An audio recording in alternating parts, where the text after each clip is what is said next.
I'm sure all of us in the room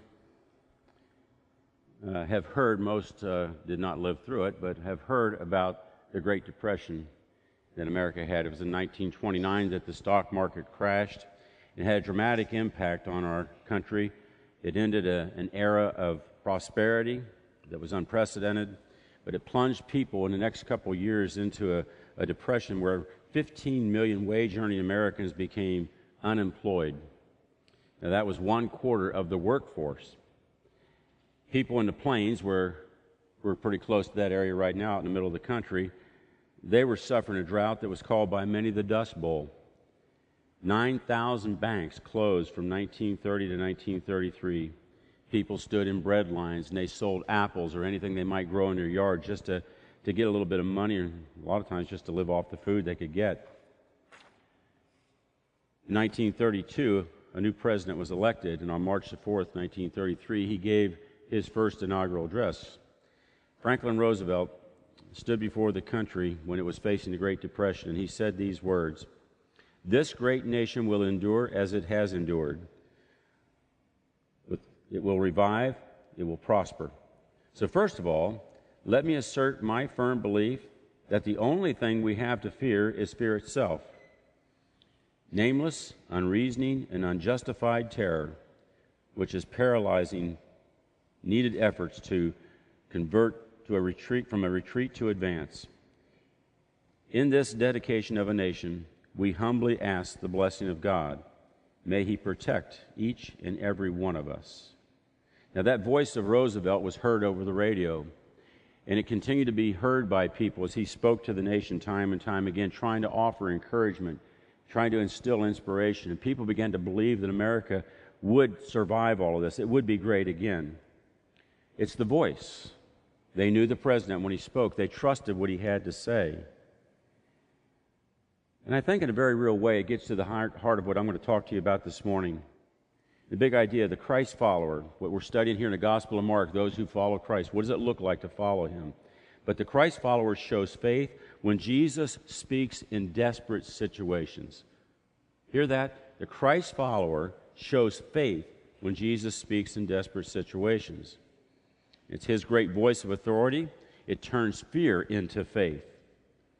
There are those who were with Him, those who heard Him speak. They didn't catch all of that. Some did.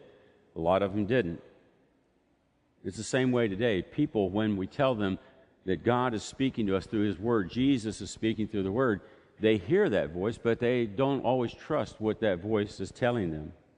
And so I want to look at two stories today that talk about the touch of the Master's voice. I know we're used to hearing the phrase, the touch of the Master's hand, but I'm going to talk about the touch of the Master's voice in very extenuating circumstances. One comes out of nature, one comes out of the evil force of demonic possession. Both of those extremes, Jesus was able to speak with the voice of authority to overcome them. So we've got lessons we can learn from that today. So listen up. The voice of authority over nature's forces inspires faith. The voice of authority over nature's forces inspire faith. There's a great story over in Mark 4 that I know most of you have heard before. We're going to talk about it a little bit today, just some different insights about it. It's in the 35th through the 41st verses. Listen to these words. That day, when evening came, He said to His disciples, "Let's go over to the other side," leaving the crowd behind. They took Him along, just as He was in the boat. There were also other boats with Him. A furious squall came up, and waves broke over the boat, so that it was nearly swamped. And Jesus was in the stern, sleeping on a cushion. And the disciples woke Him and said, "Teacher, don't you care if we drown?" He got up, rebuked the wind, and said to the waves, "Quiet, be still." Then the wind died down, and it was completely calm. He said to His disciples, "Why are you so afraid? Do you still have no faith?" And they were terrified and asked each other, "Who is this? Even the wind and the waves obey Him." It's a remarkable story, is it not? Jesus has been doing more teaching, and He wants to go to the other side of the Sea of Galilee. He knows that they can travel over there very easily at night, and it's one of those nights, I think, probably it started out with just very calm waters, almost like it was a mirror that you were going to sail on. They were looking for a leisurely little boat ride over to the other side. But something happens around the Sea of Galilee. You never know when it's going to happen. You see, it's kind of in a bowl like, and you get around and you got these mountains that's got snow-capped tops on them, and there's a wind that comes up over the top of those mountains, and it just goes right down to the floor, right down to where the sea is. Now, what happens when you get cold air moving down onto the warm, moist air, that's never a good combination of things, is it? And so very, very frequently, you could start out on a very nice day or a nice evening of a boat ride, and it could end up in a big squall, and you would think the ship is going down. So that's the situation here. It's a desperate situation at sea, and it called for an uncommon faith that everything was going to be okay. It would take the master's voice, the voice of authority, to challenge the fear that they were feeling at that moment. So there's right away, when he begins to speak into this situation, his voice of authority versus fear. Authority versus fear. They were fearing pending death. I mean, when the water is crashing over the boat and you see that boat going up and down, a lot of times taking on water, and they're trying to keep the water out, they think eventually we're not going to be able to win this battle and the boat's going to go to the bottom. How are we going to win this one? The interesting thing is they know that Jesus probably can do something about this, but he's asleep. Isn't that an interesting contrast? These guys are scrambling for their lives, and they're probably yelling orders to each other, and they're trying to keep the boat afloat, and the whole time Jesus is asleep on a cushion in the stern. Take a look at verse 39 once again. When they woke him up, he got up, rebuked the wind, and said to the waves, "Quiet, be still." Then the wind died down, and it was completely calm. Now, the word that's translated for "be still" means to muzzle, as if you're muzzling some kind of a wild animal so it can't hurt anybody.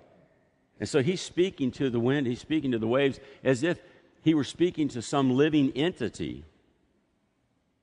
He's demonstrating great authority and power over those forces that were at work in nature. He has complete control over nature. So if you're ever in one of those situations, just from a natural point of view, and it looks like the world's coming in around you, you know that God's in that thing with you. We just have to remember that.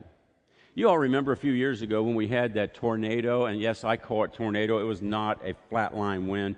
Flatline wind does not leave trees twisted like they were twisted in everybody's yard. And they finally said that it was a tornado that had gone through. Well, I saw it coming. I didn't see the tornado. I just saw the conditions getting the way they were. The sky was getting kind of that greenish color like, and the wind would die down a little bit. And I thought, oh, we're going to get hammered. I just know we're going to get hammered. So I decided to go down to the basement. Now, some of you say, well, you're just a big chicken. No, I've seen this kind of stuff before. I've seen two tornadoes in my life. One of them was when I was attending Miami University in Oxford, Ohio. It was in the fall of 1973. And I was playing in an intramural football game, and it got real quiet. The sky was dark, and it started getting a different cast to it, and the wind began to turn, all the clouds around like that. And we heard this thing come up the Little Miami River, and it was like a wall and just debris flying all over the place. Well, that was a tornado. And I always heard, if it looks like it's standing still, you better run for cover. You better duck. But if it's moving, then it's probably not moving toward you. And we could see it moving right up that river. Well, it followed the path right up to Xenia, Ohio. It was a killer tornado because 38 people lost their lives that afternoon. So I've seen something like that before, and I don't care to see another one again. I really don't. But Shelley and Merrill, my wife, my sister-in-law, said, "This is neat, man. We've never seen anything like this." And I thought, you don't know what you ask. Well, I just decided to go in the house, and I grabbed the cats, took them downstairs, and I sit downstairs with the cats. They're safe. I'm safe, and I can hear the developments out. Finally, here comes Shelley and Merrill down the steps, and they say, "It just got really weird out there." I said, well, it tends to do that when a big storm's going to come like that. And you could hear that wind and the rain and everything that was coming like, and we could see out the windows that are in the basement there. We could see out the windows. You couldn't see anything else other than the water just drenching the windows. And then all of a sudden you felt this boom, like that. And what was that? I said, I'm not sure, but I'm sure it's not good. That's what I'm sure of. And a minute or two later, boom, another one like that, and it shook the ground. And I kind of felt like, well, I don't think our house is anywhere other than just above us, but that might be trees. So when everything cleared and we went upstairs, it was one of those deals, you come up the basement and you're going, looking to see if everything's okay to come out. Well, sure enough, we had a tree in the back of our yard, right between the house and the garage. It just fell perfectly right there. And then there was another tree that went over into the neighbor's yard. It was right on our property line, but it took out part of our retaining wall that was there. There was a lot of damage. I think we all remember that. We were without power for days, and people were coming in, cutting up wood all over the town and trying to restore the power. Tornadoes. Those things in nature that just aren't good. But there was one thing that was consistent with me. I have a healthy fear, but it's more of a respect for those kind of storms, what they do. And when I went to the basement, it wasn't because I was a big chicken down there in the basement. I just knew that's the safest place you can be. They tell you that, don't they, when they put out those little alerts? When that siren, it's at the end of our street, goes off, telling you better get someplace safe. But I also know there's a presence of God. That day that happened, I knew there was a presence of God. He was in control. Everything was going to be okay. It's the way God operates. He always has operated that way. If I go back to the Old Testament and I look at one of the Psalms, Psalm 93, verses 3 and 4, it says, "The seas have lifted up, Lord. The seas have lifted up their voice. The seas have lifted up their pounding waves. Mightier than the thunder of the great waters, mightier than the breakers of the sea, the Lord on high is mighty." Backing up just to verse number 2 in that same text says, "Your throne was established long ago, and you are from all eternity." He created everything. He sees everything that's going on. He knows what's within his control, and that's everything. He sits on his throne. He's from high. He knows how to control every situation. He'd be with us in every situation. The seas lift up their voice, but they succumb to the God who created them. The Lord on high is mighty.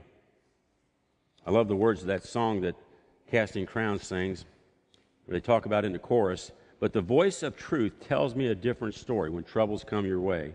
The voice of truth says, 'Do not be afraid.' The voice of truth says, 'This is for my glory.' Out of all the voices calling out to me, I will choose to listen and believe the voice of truth." And so whose voice are you listening to? When those desperate situations come, you're not quite sure which way to go, lots of voices speaking to you, you can listen to the voice of truth, the voice of authority that Jesus speaks with. Well, such an authority should instill a faith in us. Not a fear, but it should instill a healthy faith in us. So there's this issue of authority versus fear, but then there's authority and faith. Authority and faith. Forrest Gump might say those things go together like peas and carrots. They do. When God's authority speaks, it just instills a faith within us. They go right together. But look in our text again, going back to Mark chapter 4, look at verse number 40 once again. After he had calmed everything down, it says, he said to his disciples, "Why are you so afraid? Do you still have no faith?" He didn't say, "Is your faith small?" Why is it that you have still no faith? Why are you afraid? Jesus rebuked his disciples for their lack of faith in a desperate situation. It's interesting. By this time in the journey, as they've been walking along with him, they'd seen him control so many different things. And they'd seen him exercise his voice of authority and show power over every situation that they came in touch with. And some of them were very desperate situations, but Jesus always spoke with that authority. They should know that when he speaks, great things happen. Faith should be instilled. It should be engendered inside of us. In a desperate situation yet to come in the Gospel of Mark, there was a synagogue ruler who had a girl at home. His name was Jairus, and the girl was dying. He knows Jesus is coming to his town. We believe the town at this point is Capernaum. It's kind of like home base for Jesus. And this leader of the synagogue comes to Jesus, and he falls at his feet, and he just says, "My daughter is so ill. If you'll just come and touch her, I know that she will be well." Now, that's the opposite. He's in a desperate situation, but look at the opposite response. He's not so much afraid as much as he's putting faith in the one who can do something about it. We should learn lessons from that. That when we're facing tough situations, desperate situations, don't panic, don't be afraid, but place your faith and your confidence in the one who can do something about it. Now, this is all recorded for us over in the 5th chapter of Mark. What happens is that Jairus' daughter dies. And he's there pleading with Jesus to come heal his daughter who's very ill, and friends come along and say, you really shouldn't bother the master right now because your daughter has died. I want you to notice the response here. Mark chapter 5, verse 36. Overhearing what they said, Jesus told him, don't be afraid, just believe. Even though she was dead, no longer just very ill, gravely ill, but she is dead now. Don't worry about things. Just believe. Don't be afraid. When he speaks, even though he may be a commanding voice like to the waves that night, or it might be something where he's just very softly just telling this guy, don't be afraid right now. Just believe. Watch what I can do. Amazingly, Jairus' daughter was raised from the dead. When the Master's voice speaks, even the impossible begins to happen. Now back to our story in Mark chapter 4, verse 41, where these guys weren't showing that kind of faith. They were afraid. I want you to look at verse 41. When Jesus says, do you still have no faith? They were terrified and asked each other, who is this? Even the wind and the waves obey him. Literally, the words, when it says they were terrified, literally the words go like this. They feared a great fear. That sounds redundant, but it's just trying to drive the point home. They were scared to death. But I think it was a little different fear. They had just been delivered from a very desperate situation. They were afraid during that situation, but I think this fear is more of one of reverence and awe because of their response. Look at him. Who is he really that even the wind and the waves obey him? We've seen other things that are great, but even the wind and the waves, they obey him in a bad, violent storm. Look what he can do. They came to realize, I think, that the divine had touched their humanity through this man. His voice delivered them in desperate situation. We don't know what to do a lot of times when that voice comes near, and he begins to show us who he is. He begins to show a different light in the darkness of a desperate time. Story is told about a tribe of cave dwellers. They lived in this cave all the time, never came out. It was very dark. It was always very cold in the cave. They never ventured out. They huddled together in the cold, dark, and there were mournful sounds that people could hear when they passed by. It's only because they didn't realize what joy was all about, because they'd never gone out of the cave to experience anything like that. But one day a different voice was heard. And this is what the voice said, I have heard your cries, I have felt your chill, and I have seen your darkness. I've come to help. And the cave dwellers grew quiet. They had never heard this kind of voice before, a voice of hope that gave them something to believe in. But they asked this question, how can we know you have come to help? And the response was, trust me. I have what you need, so just trust me. And they strained to see him. They could only see shadows and movements of him, but hearing his voice talking. And they sensed that he was doing something, he was building something, he was reaching over, he was picking up things and putting them in a pile. He stacked more and more, and they kept saying, what are you doing? And he did not answer.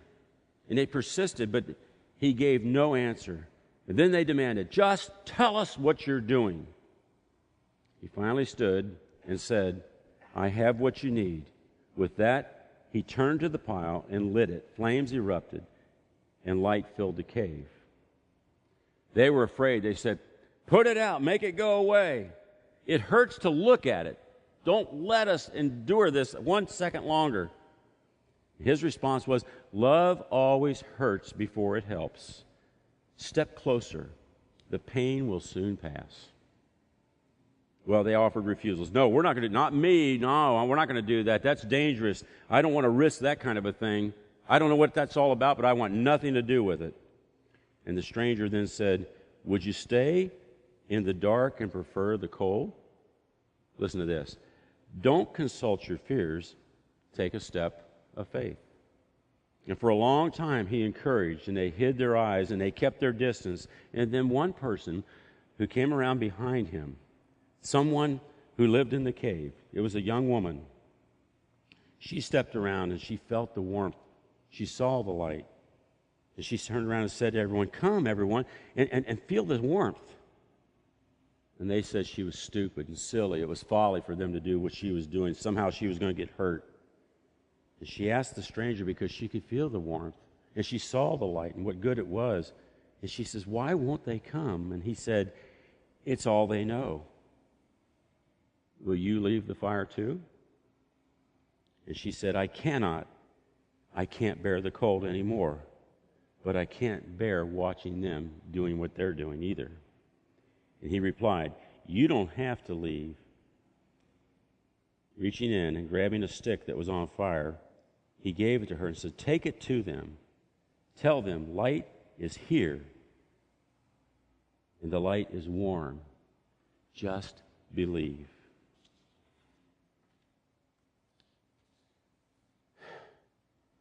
Just believe. His voice speaks, and it brings light, it brings hope, and it endears a faith from us. He has power over nature. He can get into anything that our lives can contact, and he'll be with us, and he'll help us through it. It's the voice of authority, even over natural forces, but there's also the voice of authority over evil forces. Jesus goes across the water. And as they land, there's a demon-possessed man. He lives in the cemetery. He doesn't live in a town with everybody else. He lives in the cemetery because they look at him and think he's crazy. They know really what's going on is he's demon-possessed. They've tried to go out and secure him in chains, and he breaks the chains. He's so strong. He runs around half naked most of the time, and he cuts himself, and he yells and he screams. And it's just not a good place to be when you're around him. He comes to meet Jesus when Jesus lands on the shoreline there. He comes to meet Jesus, and what are you doing here? What are you doing here? He falls on his knees right in front of Jesus. And I want you to see verse number 7, what he says here. Verse number 7 says, he shouted at the top of his voice, what do you want with me, Jesus, Son of the Most High God? In God's name, don't torture me. Jesus had already said, come out of the man, told the demon to do that, come out of the man. But this guy is still pleading, don't torture me. The voice of authority over the demons. Notice what the demon said. He identifies him. You're Son of the Most High. Oh, they'd met before. The demons know who Jesus is really. You've come to torture us. You're coming to do harm to us. Do you know that's what demons do to us? They only exist on this earth just to bring people down, just to move them away from God.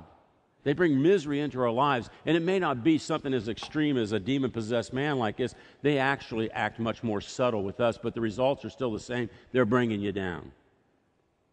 And Jesus wants to cast those demons out. Jesus had met him before. Matter of fact, just in the Gospel of Mark, if you just back up to the first chapter one more time, Jesus confronts in Capernaum a man with an evil spirit. And that evil spirit speaks to Jesus and says, what do you want with us, Jesus of Nazareth? Have you come to destroy us? I know who you are, the Holy One of God, another designation. They know who he is, and they know what power he has. Have you come to destroy us? Ironic, isn't it? That's why they live on this earth, to destroy us. And they're begging Jesus, don't destroy us.